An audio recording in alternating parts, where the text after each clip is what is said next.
వెళ్ళరు వెళ్ళరు వాళ్ళంతా క్లారిటీగా ఉన్నారు ఆడియన్స్.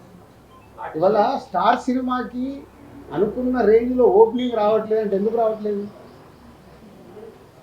ఎందుకు రావట్లేదు? ఎలా డిసైడ్ అవుతున్నారు?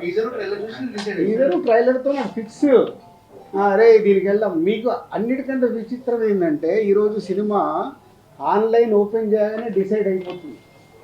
ఏ రేంజ్లో బుకింగ్ ఉందంటే ఆ సినిమా హైప్ ఉందా లేదా ఇక్కడే తెలిసిపోతుంది. మా డిస్ట్రిబ్యూటర్లో కూడా అందుకే హైప్ లేదనుకో సార్ 10 లక్షల షాటు 20 లక్షల షాటు తెలిసిపోతుంది. మాకు సినిమా రిలీజ్ అయ్యి రిజల్ట్ అక్కర్లా, ఆన్లైన్ ఓపెన్ చేయగానే మన సినిమా రేంజ్ ఏంటి అనేది ఇక్కడే ఫిక్స్ 4 రోజుల ముందే. అంత అడ్వాన్స్గా ఉంది ఆడియన్స్. మీరు నెగిటివ్ ఆలోచించాల్సిన అవసరం లేదు, బీ పాజిటివ్. దానికి ప్రొడ్యూసర్లని డైరెక్టర్లని హీరోలని ప్రిపేర్ చేయండి. నా సినిమా ఇక్కడే డిసైడ్ అవుతుంది, దానికోసం మేము ఫైట్ చేయాలి. నెగిటివ్ దాంట్లో జర్నీ చేయాల్సిన అవసరం లేదు. మంచి దానికోసం ఫైట్ చేస్తే మంచి కాంటెంట్ వస్తుంది. నాకు సీతమ్మ వాటిలో సినిమాల చెట్టు రిలీజ్లో నేను ఇన్స్పైర్ అవుతున్నాను. అరే ఆడియన్స్ రావట్లేదని నేను భయపడాల్సిన అవసరం లేదు. మొన్నే సంక్రాంతికి వస్తున్నాము, సెన్సేషనల్ హిట్ అయింది. థియేటర్లో హిట్ అయిన తర్వాత కూడా Z5 వాళ్ళు 12 అవర్స్కే ఇంత అయిందని వాళ్ళు కేకులు తీసుకొచ్చి స్వీట్లు తీసుకొచ్చి ఇచ్చి వెళ్ళిపోయారు. This content. సో ఇలా జనాలు మనకు ఎనర్జీని ఇచ్చినప్పుడు ఎనర్జీని మనం పాజిటివ్ సైడ్ మర్చుకొని ఎస్ వాళ్ళకి రీచ్ అయ్యే సినిమాలు చేయడానికి ప్రయత్నం చేయాలి. ఇప్పుడున్న సిచ్యువేషన్లో ఎలాంటి సినిమా చేయాలంటే మీ బ్యానర్లో అలాంటి ప్రయత్నం చేయమని చేస్తాను. చేస్తాను. నాకు ఛాలెంజ్ ఉంటేనే కిక్. ఛాలెంజ్ లేకుండా లైఫ్లో కిక్ ఏముంటుంది.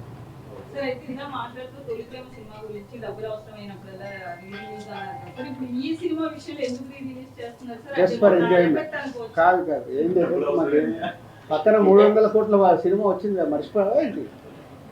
అప్పుడే సంక్రాంతిలోనే లేదు. ఎంజాయ్మెంట్ ఏంటంటే ఒక హ్యాపీనెస్.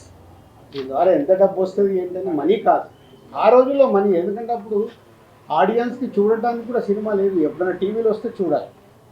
అప్పుడు ఇంత పైరసీ లేదు. ఇప్పుడు పైరసీ ఉంది, ఓటీటీలో ఉంది, టీవీలో ఉంది. ఇవన్నీ దాటి కూడా థియేటర్కి వస్తున్నారంటే ఫర్ ఓన్లీ ఎంజాయ్మెంట్. మన బొమ్మరిల్ రిలీజ్ అయ్యేప్పుడు నేను వెళ్ళా థియేటర్కి, ఫస్ట్ టైం చూసానండి రిలీజ్.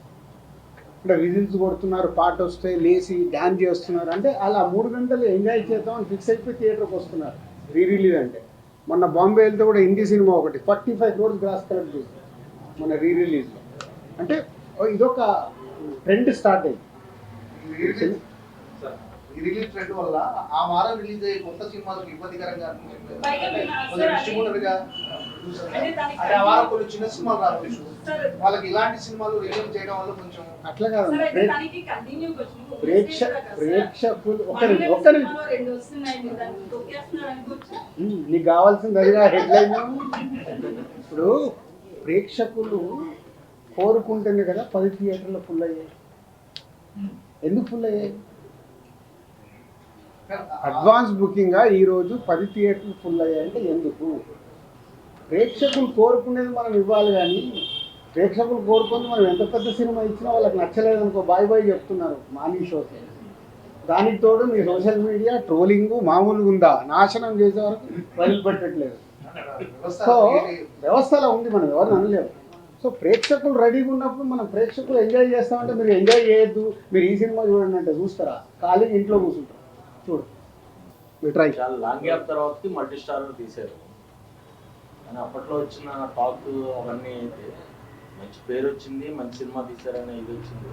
కమర్షియల్గా అప్పుడు అంత పే చేయలేదు మీకు అనేది ఒక టాక్. దాని గురించి ఇప్పుడు మాట్లాడుకోవచ్చు. ఏం కాదు మీరు ఎట్లుంటుందంటే మీ మీడియా వాళ్ళది మాకు డబ్బులు మిగిలిన సినిమాలేమో ఇలా మాట్లాడతారు. సీతమ్మ వాటిలో సినిమాల చెట్లు ప్రొడ్యూసర్కి నాకు డబ్బు మిగిలింది, సినిమా కొన్న ప్రతి డిస్ట్రిబ్యూటర్కు డబ్బు మిగిలింది. అంటే అప్పట్లో ఉన్న టాక్ మంచి పేరు వచ్చింది, పెద్ద హీరోలను పెట్టి సినిమా తీశారు, అంత బాగుంది, కానీ కమర్షియల్గా అంత పే కాలేదు. మళ్ళీ అదే చెప్తున్నా లక్ష్మణ, 12 ఏళ్ళ తర్వాత నేను మాట్లాడుతున్నా. డే 1 మీలాంటి వాళ్ళు అంటే నేను అందరినీ కలపట్లేదు, అద్భుతంగా ఉంది అన్ని మార్నింగ్ షో అయిపోయాయని చెప్పిన మీడియా వాళ్ళు ఉన్నారు. అబ్బా 2 హీరోల్ని పెట్టుకొని ఏందండి ఇలా తీశారు, ఇంకా మేము ఏమిదో ఎక్స్పెక్ట్ చేసాం. అది మీరు ఎక్స్పెక్ట్ చేశారు, మా తప్ప ఎందుకు అవుతుంది? అడుగుతున్నా అవి ఒక్కొక్క థియేటర్ ఫుల్ అవుతున్న కొద్దీ పెంచుతున్నాయి వాళ్ళు. వెడ్నెస్డే కదా ఫుల్ అయిన కొద్దీ అన్ని మెల్లిగా 10 స్క్రీన్స్కి వచ్చినాయి, అన్ని ఫుల్స్ అయ్యాయి. జనరల్ ఆడియన్స్ రెస్పాన్స్ ఉన్నారా ఓన్లీ ఫ్యాన్స్ వెంకటేష్ మైకో అంటే ఫ్యాన్స్తో పాటు ఫ్యామిలీ ఆడియన్స్ కూడా టికెట్స్ అడుగుతున్నారు. సో ఫ్యామిలీ ఆడియన్స్ అడుగుతున్నారంటే వాళ్ళు కూడా థియేటర్కి వెళ్ళి ఎంజాయ్ చేద్దాం. ఇంట్లో టీవీలో పెట్టుకోవచ్చు కదా, కానీ బిగ్ స్క్రీన్లో చూసే మ్యాజిక్, ఆడియన్స్తో పాటు ఫుల్ క్రౌడ్లో చూసే మ్యాజిక్ టీవీలలో మనం దీంట్లో చూస్తే రాదు. ఆ టైంలో మిగిలిపోయిన ఎక్స్ట్రా ఫుటేజ్ గానీ ఏమైనా యాడ్ చేసి చాలా ఫుటేజ్ ఉంది కానీ ఏమీ యాడ్ చేయట్లేదు. అంటే ఫ్యాన్స్ కానీ ఫ్యామిలీ ఆడియన్స్ కానీ మోస్ట్ అవైటెడ్గా ఈ సినిమా రిలీజ్ కోసం చూస్తున్నారు. థియేటర్స్ కూడా అలాగే ఫుల్ అయిపోయింది. ఫ్యాన్స్ నుంచి ఒక డిమాండ్ ఏంటంటే టైటిల్ కార్డ్స్ విషయంలో సపరేట్ టైటిల్ కార్డ్స్ వేస్తే ఇంకా బాగుంటుంది అంటున్నారు. 12 ఏళ్ల తర్వాత మళ్ళీ కొత్త కాంట్రవర్షియల్ మనకు అక్కర్లేదు. అప్పుడు ఏది ఉంది అదే రిలీజ్ అవుతుంది.